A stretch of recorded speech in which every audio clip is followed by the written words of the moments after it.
Lu pernah ngerasa nggak sih, kayak hidup kita makin ke sini makin dikontrol sama algoritma? Contohnya kayak lu buka TikTok, muncul konten yang 100% relate sama lu. Buka Instagram, iklannya langsung pas banget sama diri lu. Bahkan lu baru ngomongin sesuatu sama temen lu, tiba-tiba barangnya langsung muncul di Shopee. Nah, sekarang bayangin ada versi internet yang lebih bebas, lebih terbuka, dan data lu nggak dijadiin komoditas sama perusahaan gede. Nah, makanya Web3 hadir buat menciptakan internet yang jauh lebih transparan dan nggak bisa dikontrol sama siapapun. Mungkin lu udah nggak asing sama yang namanya Web3 wallet kayak MetaMask atau Trust Wallet. Tapi itu baru contoh kecilnya doang, bro. Nah, makanya gua mau ngajak lu buat ngebahas lebih dalam soal Web3. Tapi sebelum kita ngebahas soal Web3, kita juga harus tahu kalau internet itu udah ngalamin beberapa evolusi, bro. Mulai dari Web 1, Web 2, sampai Web 3. Nah, sekarang gua bakal jelasin apa aja perbedaannya dari masing-masing versi tersebut. Oke, sekarang kita mulai dari yang paling awal dulu, bro, yaitu Web 1. Web ini lahir di tahun 90-an sampai tahun 2000-an awal. Di sini lu cuman bisa baca doang. Ini mirip kayak lu buka artikel, lu cuman bisa baca doang tanpa bisa ngasih like ataupun komentar. Jadi Web 1 ini bersifat komunikasi satu arah. Nah, sekarang kita masuk ke web berikutnya, yaitu Web 2. Nah, ini yang biasa kita pakai sekarang, bro. Contohnya kayak Facebook, Twitter, YouTube, dengan Instagram.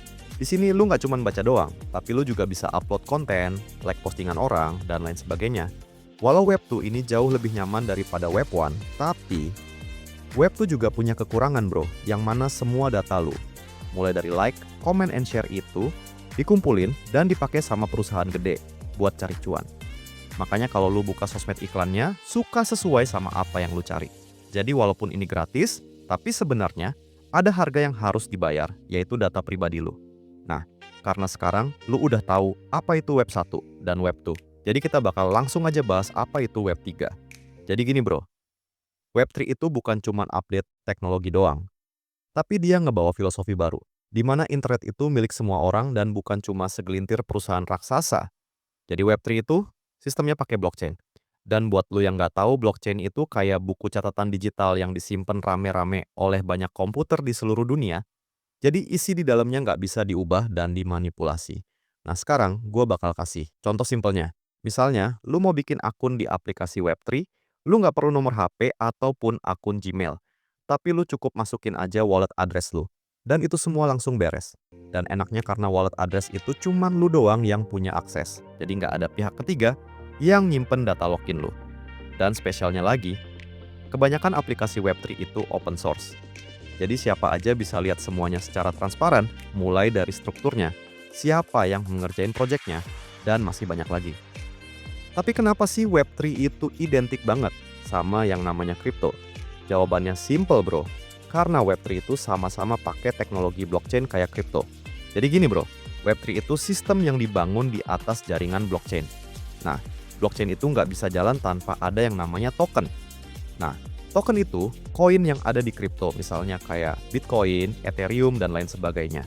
Jadi, tanpa kripto ini semua nggak akan jalan, karena nggak ada insentif buat orang ngejalanin jaringannya, jadi mereka itu nggak mau kerja kalau nggak dapat imbalan.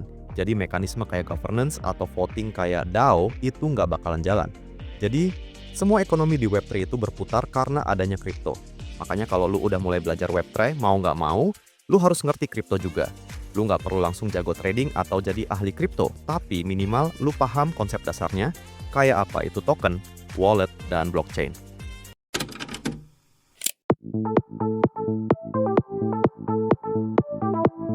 Karena kita udah ngebahas tentang dasar-dasar Web3, sekarang kita bakal ngebahas kelebihan dan kekurangannya.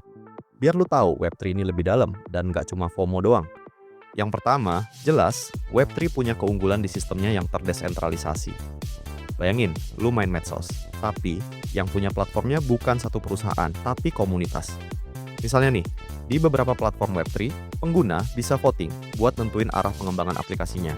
Dan lu punya suara, bukan cuma jadi pengguna doang. Yang kedua, unggul dari sisi keamanan data pengguna. Kalau di Web2, data lu bakal dikumpulin dan dijual ke pengiklan. Sedangkan di Web3 lu yang pegang kendali penuh. Jadi datanya ada di tangan lu. Contohnya gini, bro. Lu bisa pakai identitas digital. Biasanya pakai NFT atau wallet address. Yang mana cuman lu doang yang punya aksesnya. Jadi nggak perlu kasih email, nomor HP, atau data pribadi lainnya ke tiap aplikasi yang lu coba. Yang ketiga, lu bisa dapat insentif atau bayaran. Kalau di web tuh, lu bikin konten terus viral, yang dapat untung jelas platformnya. Jadi lu cuma dapat exposure-nya doang, tapi kalau lu hoki, lu bisa dapat endorse. Sedangkan di Web3, banyak platform yang ngasih reward langsung ke usernya lewat token kripto. Misalnya lu posting sesuatu yang bagus, dapat like banyak, ya lu bisa dapat token, atau lu bantu validasi data, jadi lu bisa dapat insentif juga. Yang terakhir, Web3 itu transparan. Karena sistemnya pakai blockchain, jadi semua transaksi, perubahan data, sampai alur kerja aplikasi bisa dicek publik. Jadi nggak ada tuh drama kayak algoritma tiba-tiba berubah tanpa alasan, atau data lu yang dipakai buat hal aneh-aneh. Karena semuanya transparan, jadi lu bisa lihat sendiri apa yang terjadi di dalamnya, dan lu nggak perlu percaya sama pihak ketiga, karena sistemnya sendiri udah dibikin biar aman dan fair. Tapi hidup nggak selamanya indah bro. Web3 juga punya segudang tantangan yang nggak kecil. Misalnya UI experience yang masih ribet. Jujur aja ya, banyak aplikasi Web3 itu nggak friendly buat pemula. Lu disuruh connect wallet, sign transaction, swap coin, dan lain-lain. Dan itu bisa bikin orang yang baru kenal kripto bisa langsung pusing. Misalnya, lu pengen buka platform Web3, tapi baru lihat homepage aja, udah kebanyakan tombol. Ini beda banget sama aplikasi di web tuh, yang UI experience-nya udah jauh lebih friendly buat pemula. Kedua, Web3 punya biaya transaksi. Nah, ini yang bikin banyak orang mundur dari Web3. Misalnya, di blockchain kayak Ethereum, biaya transaksinya bisa mahal banget, apalagi pas traffic lagi rame. Bayangin, lu cuma mau kirim token kecil, tapi gas fee-nya bisa lebih mahal dari nominal token yang lu dikirim. Walaupun sekarang udah banyak solusi kayak layer 2 atau blockchain lain yang lebih murah, tapi tetap aja belum sepraktis Web2. Yang ketiga, lu harus ekstra hati-hati.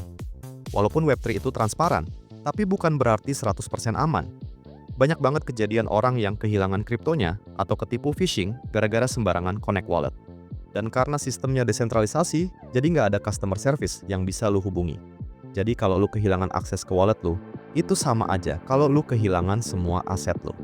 Yang keempat, masih banyak proyek abal-abal. Jangan lupa juga, kalau di Web3 masih banyak proyek scam yang bermunculan. Misalnya token yang dibikin buat narik dana dari investor terus ditinggal kabur sama developernya, alias rug pull.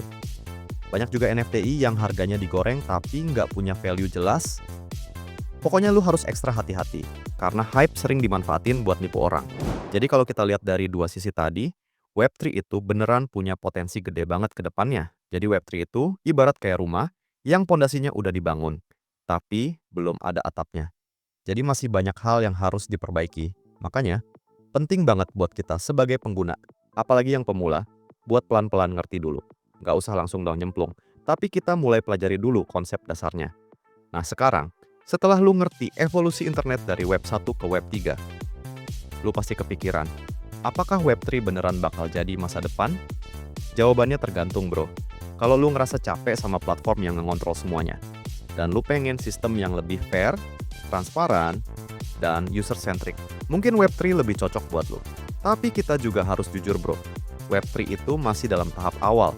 Kayak teknologi baru lainnya, pasti butuh waktu buat stabil, simple, dan nyaman buat semua orang. Jadi, penting banget buat kita mulai belajar dari sekarang, biar nggak ketinggalan. Karena siapa tahu, 10 tahun lagi, semua aplikasi yang lu pakai udah berbasis Web3. Dan lu yang udah ngerti duluan, bisa jadi pembuat bukan cuman pengguna. Jadi gimana? Setelah gua bahas tentang Web3 ini, apa pendapat lu buat Web3 ke depannya? Coba tulis aja di komen. Nah, mungkin itu aja untuk video kali ini. See you in the next video.